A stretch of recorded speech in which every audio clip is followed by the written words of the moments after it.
Assalamualaikum warahmatullahi wabarakatuh.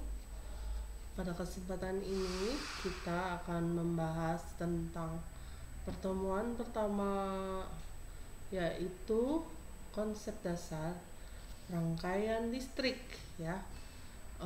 Perkenalkan, nama saya Marina Artiasa ya, dari Teknik Elektro Universitas Nusa Putra di Sukabumi ya. Nah, kita mungkin akan banyak ada teori, ada praktek, ada simulasi gitu ya. Karena memang pelajaran ini 4 SKS ya. Jadi kalau 4 SKS memang tuntutannya agak lebih, jadi harus ada praktek gitu ya.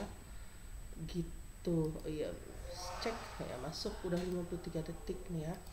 Terus tujuan pembelajaran dari pelajaran ini adalah mahasiswa mampu menjelaskan besaran-besaran listrik dan hubungannya satu dengan yang lain ya. Jadi besaran listrik itu apa, hubungannya apa gitu ya. Nanti kalian bisa lihat. Terus mahasiswa mampu mengidentifikasi simbol-simbol elemen rangkaian listrik ya. Jadi simbol-simbolnya juga harus tahu ya. Terus mahasiswa memahami definisi tegangan, energi dan daya elemen pasif dan aktif ya.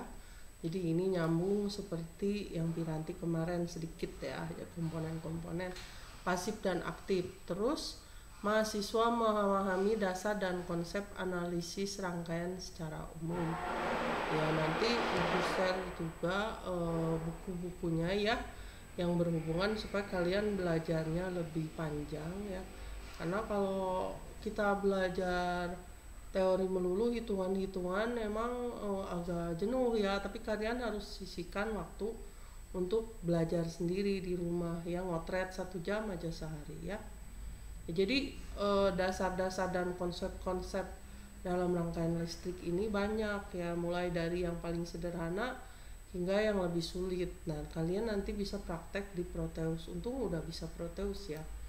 Nah, terus outline-nya ya untuk pertemuan pertama ini yaitu definisi besaran listrik, elemen listrik, perhitungan besaran listrik dan hubungan antar besaran listrik, konsep dasar dalam analisa rangkaian. Ya, di sini kita lihat apa itu rangkaian listrik ya.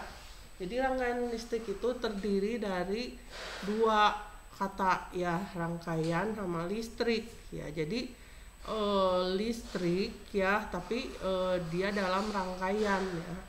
Salah satu contohnya misalnya instalasi listrik rumah gitu ya. Ya, itu contoh ya. Jadi rangkaian listrik yaitu interkoneksi dari sekumpulan elemen atau komponen penyusunnya ditambah dengan rangkaian penghubungnya, di mana disusun dengan cara-cara tertentu dan minimal memiliki satu lintasan tertutup ya. Terus apa yang disebut lintasan tertutup atau loop? Suatu lintasan yang dimulai dari titik awal dan akan kembali lagi ke titik tersebut tanpa terputus dan tidak memandang seberapa jauh atau dekat lintasan yang kita tempuh ya. Nanti kalian bisa praktek pakai Proteus karena kalian biasanya praktek dengan kemarin udah bisa ya Proteus ya untuk rangkaian listrik, maka sekarang akan lebih mudah ya karena nggak sesulit kemarin, komponen juga nggak banyak ya. Di sini ada yang disebut elemen aktif yaitu, atau kita sebut komponen aktif, elemen yang menghasilkan energi, sumber tegangan dan sumber arus. Jadi dia menghasilkan. Kalau elemen pasif tidak dapat menghasilkan energi, misalnya resistor, L atau induktansi dan kapasitor ya. Coba cek lagi L itu bener nggak induktansi ya. Terus R itu menyerap energi, misalnya ya resistor itu menyerap energi, misalnya resistor, tahanan atau hambatan, satuannya dalam ohm ya. Jadi resistor itu yang kita pelajari dalam Piranti kemarin, itu menyerap energi ya, satuannya ohm. Kalian udah tahu macam-macam resistor ya. Terus L ya, itu induktansi kalau nggak salah ya. Menyerap energi, dapat menyimpan energi dalam bentuk medan magnet ya. Jadi dia bisa bikin medan magnet. Contohnya induktor, lilitan, belitan, atau kumparan satuannya Henry atau H. Ya, kalian nanti bisa lihat referensi mengenai ini. Kalau C atau kapasitor, menyerap energi, dapat menyimpan energi dalam bentuk medan listrik. Contohnya kapasitor, kondensator, satuan farad. Ya, nanti kalian bisa lihat lagi macam-macam resistor, macam-macam kapasitor ya. Terus fungsinya untuk apa ya? Baru ini ya. Terus elemen berdasarkan jumlah terminal. Ada elemen listrik 2 terminal, misalnya sumber tegangan. Ya, sumber tegangan bisa DC, bisa AC. Terus sumber arus ya, sama ada arus AC, ada DC. Ya, masih ingat kan AC sama DC ya. Terus resistor, ada induktor, ada kapasitor. Jadi ada dua gitu ya. Ya, 2 terminal tuh ya. Gitu misalnya. Kayak sumber tegangan kan ada positif negatif, sumber arus juga. Terus resistor ada 2 gitu ya. Jadi 2 terminal itu maksudnya gitu. Elemen listrik lebih dari 2 terminal, misalnya transistor dan op-amp ya. Jadi transistor itu kan biasanya ada 3 gitu ya. Terus op-amp juga sama, jadi lebih dari 2 ya gitu. Terus elemen berdasarkan elemen aktif ya, nomor 1 ini sumber tegangan bebas, independent voltage source ya. Terus sumber tegangan tidak bebas, nah ini dependent voltage source ya. Jadi ini tegangan bebas, kalian bisa nemu di Proteus atau di EWB ya. Sumber arus bebas atau independent current source ya, kalau arus kayak gini ya, kalau tegangan kayak gini ya. Terus sumber arus tidak bebas, dependent current source. Jadi ini arus, ini tegangan ya. Terus sudah itu sumber ideal dan tidak ideal. Sumber ideal yaitu sumber yang tidak memiliki tahanan dalam.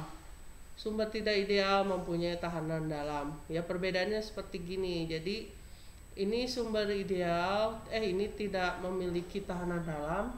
Kalau yang tidak ideal, ini jadi tahanan dalam kayak gini ya.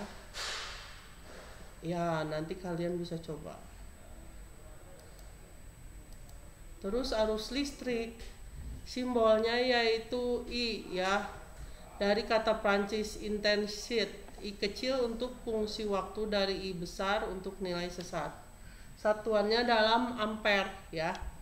Arus merupakan perubahan muatan terhadap waktu atau banyaknya muatan yang melintasi suatu luasan penampang dalam satuan waktu, satu satuan waktu. Secara matematis arus didefinisikan sebagai I sama dengan dq dibagi dt ya, muatan dibagi waktu ya. Nah, itu arus ya. Terus mengapa ada arus ya? Karena ada muatan yang bergerak, karena ada kecepatan pada muatan, karena ada percepatan yang dialami muatan, karena ada gaya. Jadi fisika semua ya. Jadi pelajaran ini, rangkaian listrik tuh berhubungan sama matematika dan fisika. Jadi kalian harus siap-siap ngitung terus ya. Jadi enak sih kalau sekarang. Ada medan listrik, ada gaya, ada beda potensial, ada beda muatan, ada pemisahan muatan positif dengan muatan negatif ya. Jadi jangan salah dengan positif negatif, karena di sini bisa fatal, bisa rusak karena ada kerja yang memisahkan muatan. Terus arus listrik searah dengan arah pergerakan muatan positif proton dan berlawanan arah dengan arah pergerakan muatan negatif atau elektron. Muatan positif, atom yang kekurangan elektron atau proton lebih banyak dari elektron.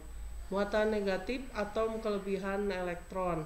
Simbol Q besar muatan konstan, Q kecil muatan tergantung waktu. Muatan 1 elektron minus 1,6021 kali 10 pangkat min 19 kolom. 1 kolom sama dengan minus 6,24 kali 10 pangkat 18 elektron. Terus jenis arus. Nah, ini yang cukup penting ya. Kita udah tahu dari pelajaran pengukuran listrik ya, sama itu ya. Jadi kalau arus searah itu